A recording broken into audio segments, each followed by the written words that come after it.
supérieur de la recherche et de l'innovation.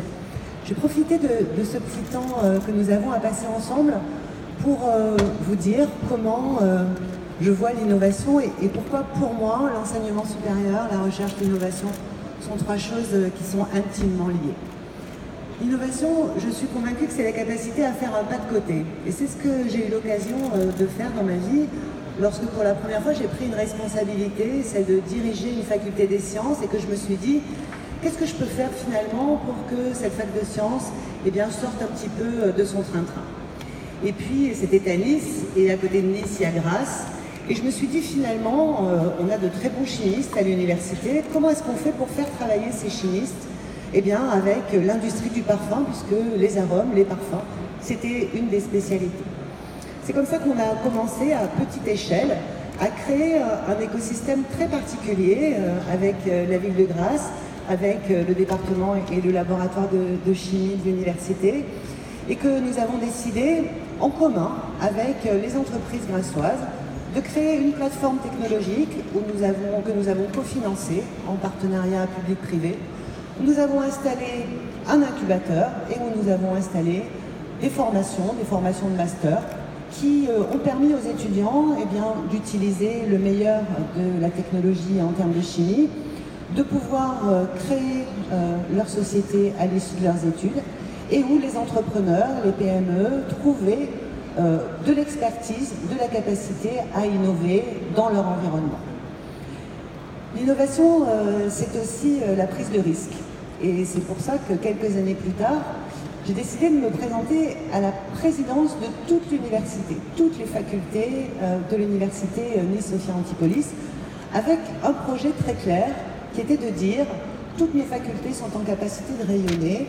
toutes nos facultés sont en capacité de mieux travailler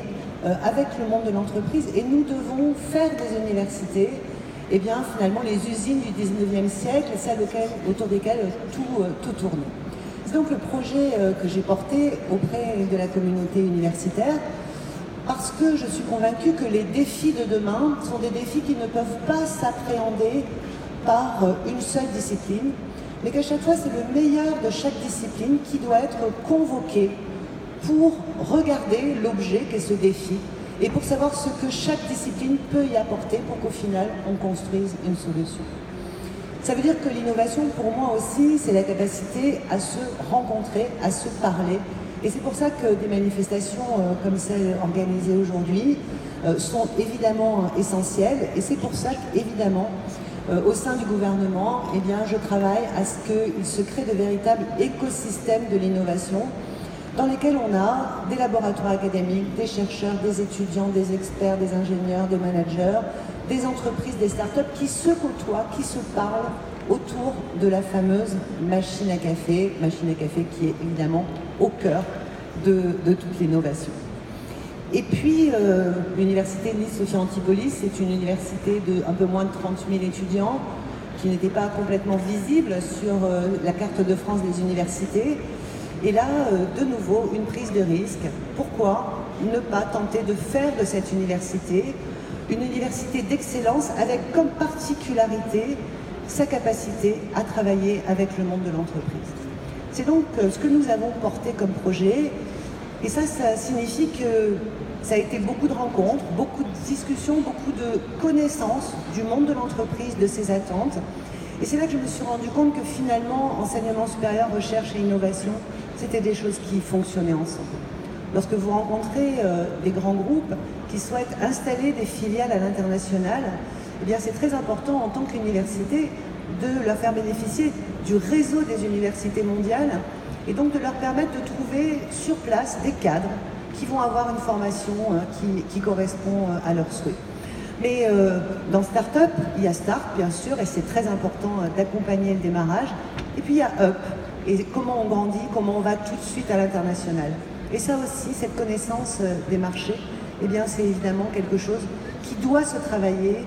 dans l'écosystème du monde académique et du monde de l'entreprise. Tout ce projet-là, il a été au final sélectionné, et c'est ce qui fait qu'un jour, un ministre de l'économie m'a invité avec quelques autres présidents d'université à venir lui expliquer comment est-ce que finalement, sur notre territoire, nous avions réussi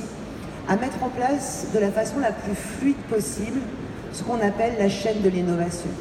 Comment, à partir d'une idée, à partir